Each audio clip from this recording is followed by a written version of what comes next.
లో చదువుతుంది. Intermediate first year అయిపోయింది. సెకండ్ ఇయర్కి కొద్దిగా ఆర్థికంగా ఇబ్బందిగా ఉండి మా బాబుని 10th క్లాస్లో ఆపి నాతో పాటు వర్క్కి తీసుకెళ్తున్నాను. కానీ నాకు మా పాపను చదివిస్తే నాకు కొద్దిగా ఇదిగా ఉంటుంది. నేను రాడ్ బెండింగ్ వర్క్ చేస్తాను సార్. నేను భవన నిర్మాణ కార్మికులు. నేను అది సార్. నువ్వేం పని చేస్తావమ్మా? పూలు కట్టుకుంటాను సార్. నేను ఏదమ్మా? పూలు కడతాను. ఇంటికాడ వర్క్ చేసుకుంటాను. పూలు కడతావు. ఇప్పుడు మీ అబ్బాయిని నిలిపేసావు కదా, ఏం చేస్తారు ఇప్పుడు? నీతో కూడా తీసుకెళ్తున్నాడు. నాతో పాటు వర్క్ కార్మికుడిగా. అవును సార్. నువ్వేం పని, మేషన్లో ఏం పని చేస్తావు? నేను రాడ్ బెండింగ్ వర్క్ చేస్తా సార్. బిల్డింగ్. ఆ కుర్రాడిని ఏం పని చేపిస్తున్నావు? నాదే నేర్పుతున్నావు సార్. నీకు తెలిసిన విద్య అది, అంతే. అంటే అదే నేర్పిస్తున్నావు. అంటే ఆర్థికంగా ఇబ్బందిగా ఉంది సార్. ఇద్దరు కలిసి ఎంత సంపాదిస్తారు? నాకు 700 వస్తాయి సార్. మా అబ్బాయికి 500 వస్తాయి. 500 వస్తుంది. 1200 రూపాయలు వస్తుంది. అవును సార్. 1200 రూపాయలు వస్తుంది. మీకెంత వస్తుందమ్మా? ఏమ్మా మైక్? రోజుకి 70 రూపాయలు వస్తాయి సార్ పూలు కట్టుకుంటే. ఓకే, ఒక 1500 2000 రూపాయలు సంపాదిస్తావు.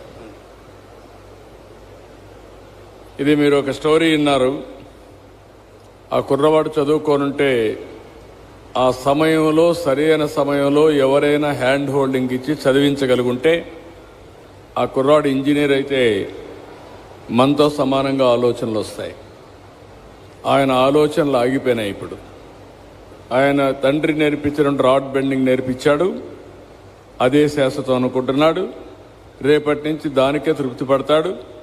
అక్కడి నుంచి నో యాస్పిరేషన్. ఇప్పుడు అతని కోరిక ఏంటంటే, తండ్రి కోరిక, ఆ అబ్బాయినట్ట పనికి పెట్టేశాను, కనీసం ఈ అమ్మాయిని చదివిద్దామని తాపత్రయం పడుతున్నాడు. That is a very clear case.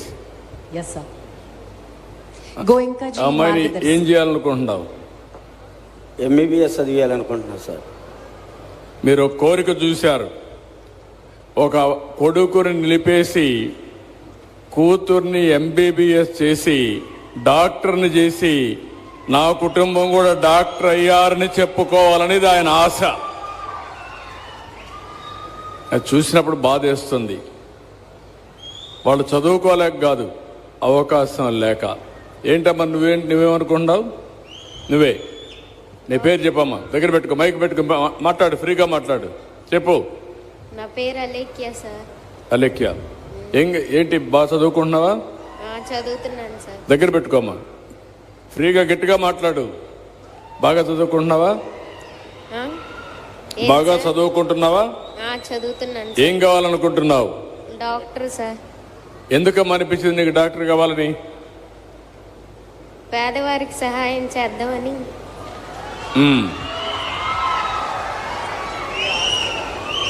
ఆ అమ్మాయి ఆలోచన మీరు విన్నారు. డాక్టర్ కావాలి.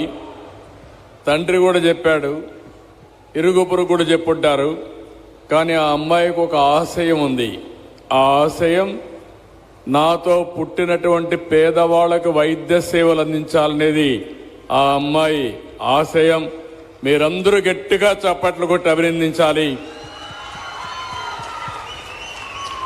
పేద కుటుంబాల్లో పుట్టినంత మాత్రాన ఆశయాలు తక్కువ ఉండవు, ఇంకా ఎక్కువే ఉంటాయి.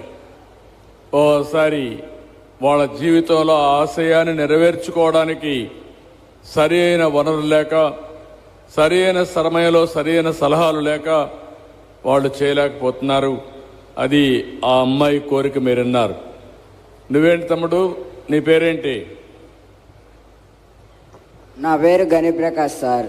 రవిప్రకాష్, మీ నాన్న నిన్ను రాడ్ బెండింగ్ తీసుకెళ్ళాడు చదువుకోవాల్సిన వయసులో.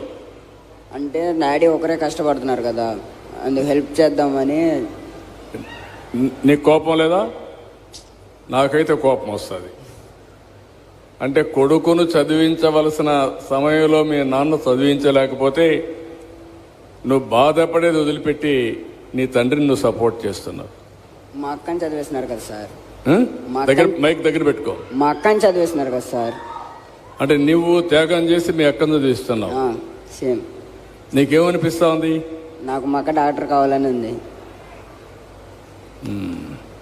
అంటే నువ్వు చదువుకోకపోయినా పర్లేదుందా? మీ కుటుంబంలో ఆశ ఆ అమ్మాయిని చదివిస్తే అవును సార్. సంతోషం అని, అంతేనా? అంతే సార్. ఆవిడకి ఇవ్వండి మైక్, మీ మదర్కి, తల్లికి. ఏంటమ్మా నువ్వు కొడుకును చదివించకుండా కూతురు చదివిస్తానంటున్నావు? సార్ మా ఇంట్లో పొజిషన్ అలా ఉండి నేను అలా 10th లోనే ఫీజులు కట్టలేక అలా అమ్మ నేను కూడా నాతో పాటు పనికి వెళ్తానమ్మా అని చెప్పి అన్నప్పటికి నాకు చాలా బాధ వేసింది సార్. ఏం మాట్లాడలేకపోయావమ్మా? అందరూ చర్చ చేశారు ఇంట్లో, అందరూ కూర్చొని మాట్లాడుకున్నారా? మాట్లాడుకున్నాం సార్. మాట్లాడుకున్నారా? పిల్లలిద్దరిని కూర్చోబెట్టి భార్యాభర్త మాట్లాడుకున్నారా? మాట్లాడుకున్నాం సార్. నలుగురు మాట్లాడుకొని నిర్ణయం చేశారు. అవును సార్. బాధేస్తుంది. ఆ తల్లి బండ బాధ మీరు చూశారు. ఒక్క నిమిషం. నా కూతురు డాక్టర్ కావాలి, కొడుకు కూడా బాగుండాలి, కానీ కొడుకు చెప్పినప్పుడు నేను త్యాగం చేస్తాను అక్క కోసం, ఇద్దరి జీవితాలు బాగు చేయలేం కాబట్టి కనీసం ఒకరి జీవితమైనా బాగైతే సరిపోతుంది. అక్కను MBBS చదివించడానికి నేను రాడ్ బెండింగ్కి వెళ్ళి మా తండ్రితో సమానంగా డబ్బులు సంపాదిస్తానని చెప్పాడంటే ఆ తండ్రి ఇప్పుడు కూడా కళ్ళలో నీళ్లు పెట్టుకున్నది. అయిష్టంగా ఒప్పుకున్నాను, మనసు చంపుకొని ఒప్పుకున్నాను. కనీసం ఒక్కరినైనా చదివిస్తే అది చాలున ఆనందపడ్డానని ఆ తల్లి చెప్పినప్పుడు తల్లి యొక్క బాధ మీరు అర్థం చేసుకోవాల్సిన అవసరం ఉంది.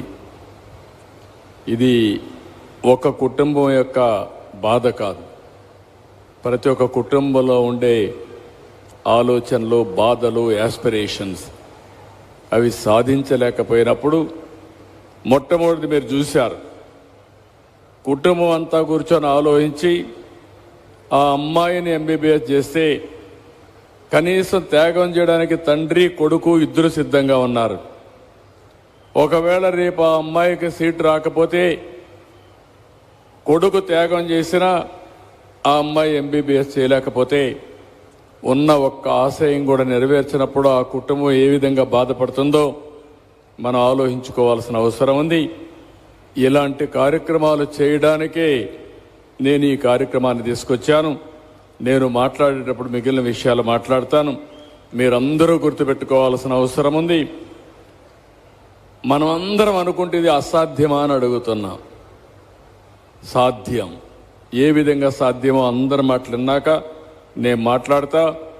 ఈరోజు నేను మా మిత్రుడు పవన్ కళ్యాణ్ గారు ఇక్కడ చేసే సంకల్పం ఉక్కు సంకల్పం. ఇది సాధిస్తాం.